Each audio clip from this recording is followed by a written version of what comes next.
Was Tommy Lee abusive in that scene where he was saying, say something, and he was smashing the living room in front of his pregnant wife while he was drunk? Is that abuse? We need to get into it. This is a really hard video to make because I love this series with my whole heart, my whole soul, and it's been such a beautiful thing to witness. And I've got to call it as I see it. And I've got to be honest with you, when I see something and no one else seems to be flagging it. So I guess that's my job. So we are going to make today, hopeful and buoyant and positive. There are going to be some things that we talk about that give you some hope and things to take away with you. But I'm also going to call it as I see it and talk about some of the things that I saw on screen that if that happened in real life, I hope you would realize and take action when you saw that happening. So vague introductions aside, if you haven't met me before, I'm Cheryl, Muir, relationship expert, and this is Love and Fandom, where we believe that the relationships we see on the screen help us understand ourselves at a deeper level and have a better relationship with ourselves and each other, which means it's not just about analysing and decoding these characters for the sake of it, but it's actually about looking at, well, what does this mean for me and my life? So there's 3 different themes I want to pick up on today, and the first one is Pam and Tommy and their relationship. And as my notes are loading up now, I guess I'll have to talk on the fly while they open. I want to talk about Pam and Tommy's relationship. Then I want to talk about our relationship with celebrity and what that means for you in your real life actions in the world. And bring it down a level from celebrity to social, to your own life.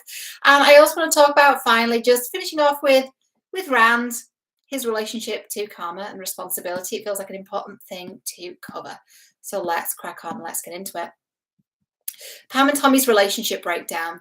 So we start to see this at the start of the episode. We start to see them, even though they're going, oh shit, I'm sorry, you got kicked out from performing and you were going to be the warm-up act and you didn't get your part for the film, and they're going, oh shit, I'm sorry, that's really tough. So they're having empathy for each other at the start, but it soon starts to quickly unravel when Pam's feeling understandably really unsupported by Tommy when the tape escalates and escalates and escalates. And every time we think it can't get worse, it does. And more people have access to this private part of their lives, and he really doesn't seem to understand why it's different for her and not for him. Now, I will say, I think it was traumatic for him as well, but more so for her because she's a woman and because as women, it's just such a different situation for us, right? And he just doesn't understand that. And even if he didn't understand it, what would be supportive for him as a partner would be to understand she's pregnant and this is also something that's massively distressing for her. How can I support my wife through this? And he's really not doing that. We see it escalate in Las Vegas, and I want to talk about that scene in just a second. Started to see their relationship break down in episode 5, I think it was, and I was going to flag it. I thought I made a video on it. Turns out I just made it in my head. But we started to see their relationship and their intimacy break down then. We see it in this episode. They're starting to make little jabs and snipes at each other. She's pulling away. He knows something's wrong. He's drinking more. The whole thing, that the relationship is breaking down before our eyes. We saw this coming. Did you see it coming? Let me know in the comments below. I certainly saw. In the second half of this season, they really started to grow apart. She's unafraid to go out on her own, particularly when it comes to signing these documents. She wants to give the rights away so that this thing is behind a paywall. She doesn't want to make money off it, but she wants it to be over. He's very proud. He says no. He says, fuck you to this guy, the guy from Internet Entertainment Group. But she just wants it to go away. He's not supporting her in that, right? He's being very stubborn with that. Let's talk about the abusive moment. Let's talk about the moment where she's silent, albeit she's giving the silent treatment, which is also not healthy. So let's be honest about that. But he says, say something, and then he snaps. He snaps, he flips the table, he screams at her. And what I really want you to notice is how terrified she was, right? She's terrified. She's also heavily pregnant. She's flinching, and he's screaming. I classify that as abusive behaviour. Do you classify that as abusive behaviour? Why or why not?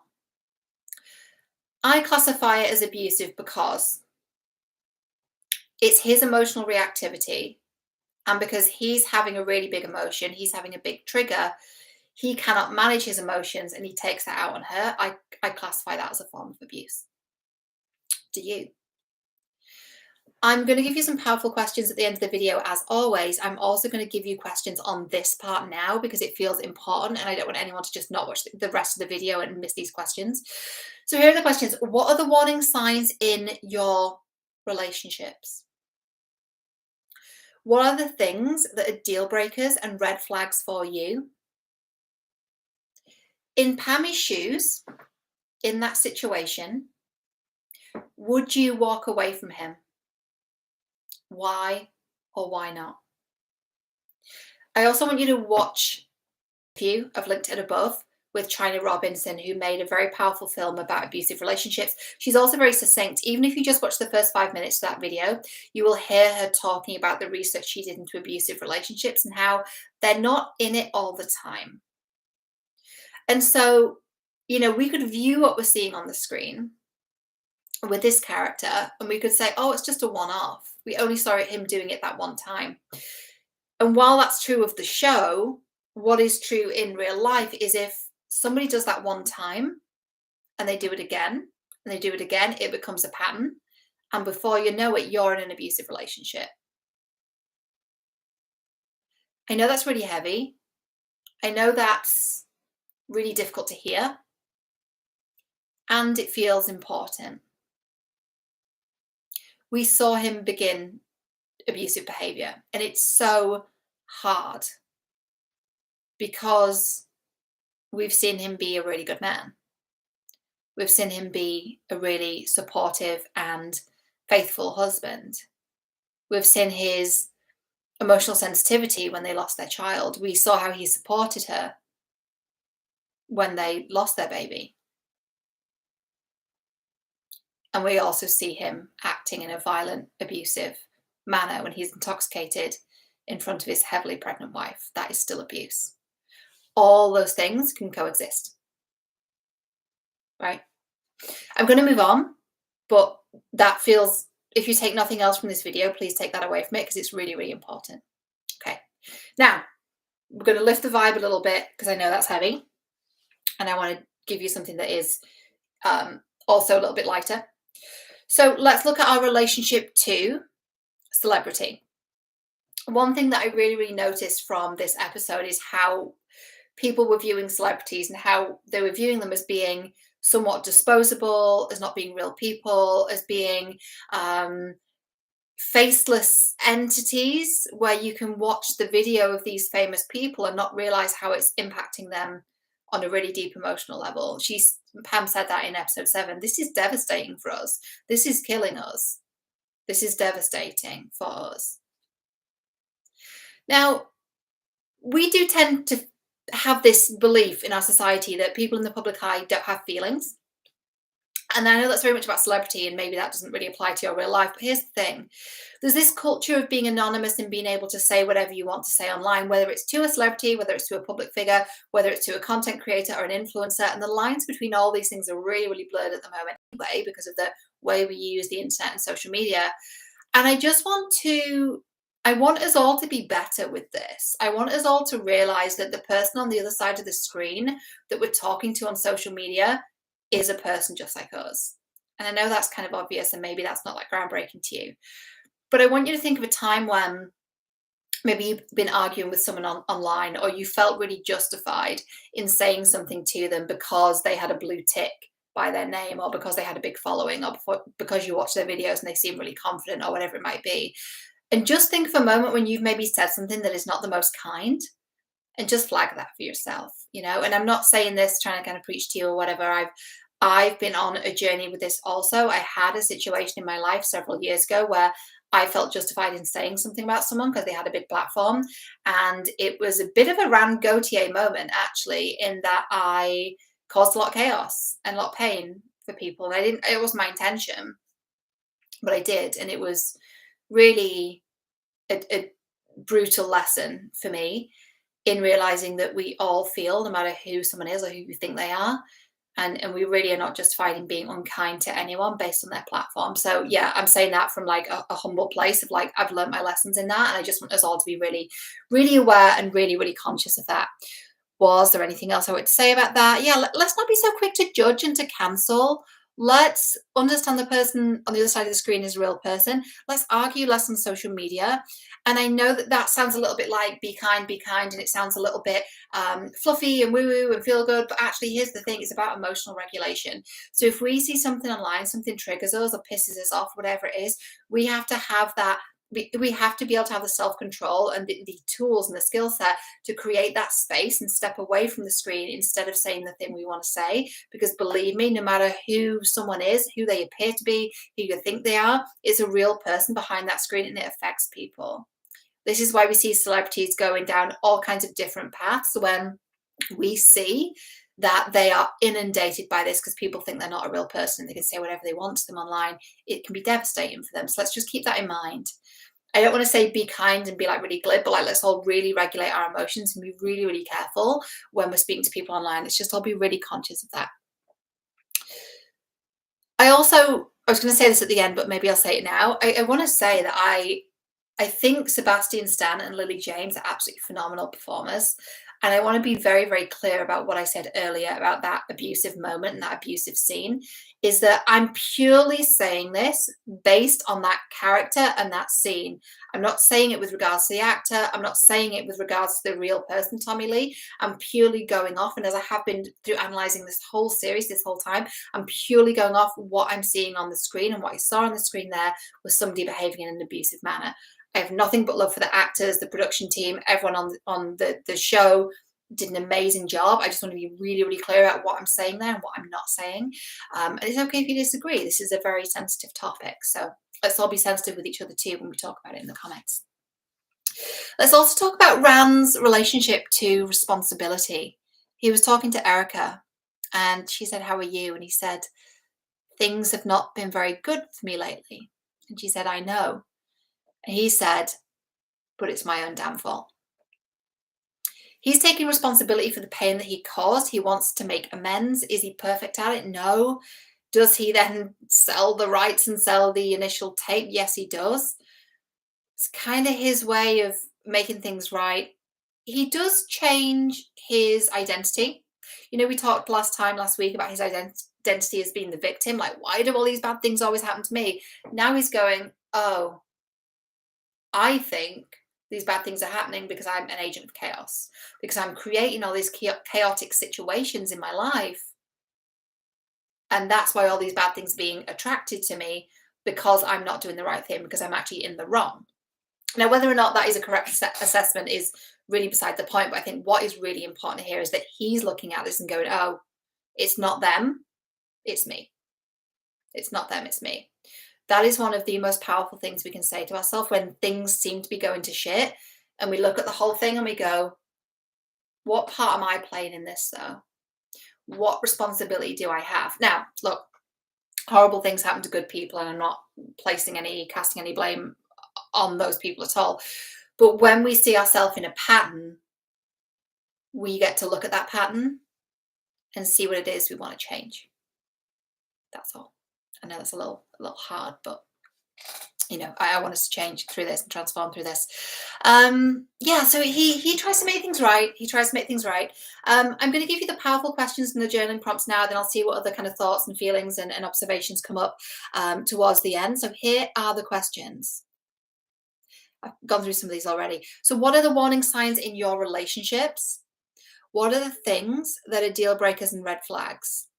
In Pammy's shoes, would you have walked away from him? Why or why not? And do go and watch that video that I mentioned, because you're going to really start to understand why you might not walk away in that situation, even if you feel that you would. It's complex. It's really complex. It's not a black and white thing. Going on to the relationship with celebrity. What have you said or done to someone online? Why was that you felt justified in that?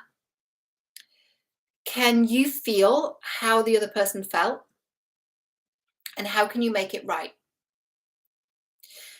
With that last point, how can you make it right? That doesn't necessarily mean it's something external. I'm not saying reach out to them. It might just be something you resolve within yourself. You process it, you journal on it, you think about it, you understand why you did it, and then the best apology is change behavior, right? You don't do it again. You understand why you did it. You don't do it again, and you make amends that way. So I'm not necessarily saying reach out to them, but what do you need to do to make that right within you first? Finally, what area of your life do you want to claim more responsibility in? And how can you do this? How can you do this? Final thoughts. I mean, there's so many things I could say, and I've only watched the episode once, so I wanted to jump on here and do an analysis right away. It found my predominant feeling, and let me know what your predominant feeling was at the end of this episode. It was sadness. I found myself really tearful. The old Dolly Parton song really set me off. I found it really sad. I found it really sad that these two people who were really in love, their relationship broke down and they went through this horrible thing together. And this man who was in so much pain, he caused so much pain. And we know this, right? Hurt people hurt people. But the whole thing felt really deeply sad to me. It felt really deeply sad. And again, I think, Lily James, Sebastian Stan, and Seth Rogen, and everyone else in the show, and everyone that works in the show has done such a phenomenal job. I think it's so rare that we're so deeply moved by a piece of work like this. I found it so deeply compassionate towards these people. I found myself seeing them as being really full fleshed out human beings. I know they're based on real people, of course they are, but it seemed like they created these characters as being like new entities and new beings, and I was really rooting for them. And I felt so saddened by the way it ended. It felt very true to life, but it also felt really, really sad. And as I said, with the abusive side, like, that can be true. It can be that two people are really in love, but two people are traumatized, or one person is traumatized and they can't regulate their emotions, they become abusive. I might as well tell a personal story because apparently I'm going to. I grew up next to a family like that. I grew up next door to, and I feel a little bad about the kind of privacy of these people, but I don't think anyone that sees this would know who they are. I grew up next to a man who was abusive to his wife. I grew up hearing it, and he was perfectly nice when we saw him, over the garden fence or whatever, but he was abusive to her. He was very angry, emotionally dysregulated, screamed at her all the time, was extremely abusive in his language, degrading to her, very, very reactive, and we are fairly certain there was physical violence as well. We heard it. I grew up next to a house like that, and there was a partition wall. It was a semi-detached home, and I grew up hearing that. So because of that, I feel like I have a bit of an inside look into what that looks like, and it's really hard to witness. And we didn't do anything. My family didn't do anything. I feel quite ashamed of that now. I think now I would have done something, but we didn't do anything. We didn't know what to do, right? But yeah, after seeing this show, the predominant feeling I had afterwards was sadness. How did you feel? Did you enjoy it? What do you feel about the series? Where are you at? Do you have that kind of existential crisis we often have at the end of a series where we don't know what to do with ourselves? And let me know what you want me to analyze next. I will seek it out. Maybe I'll watch Outlander and get into that. Thank you so much for watching Relationship Expert Reacts the series and Love and Fandom the channel. If you enjoyed this, please like, comment and share. It really helps me out, helps me to reach more people and get this message into the hands of people that really, really need it. Thank you so much for watching. Subscribe if you want more content from me, and ring the bell to be notified when I upload a new video or go live like this. Thank you for being here. And remember, you are absolutely worthy of love. And I'm sending you so much love.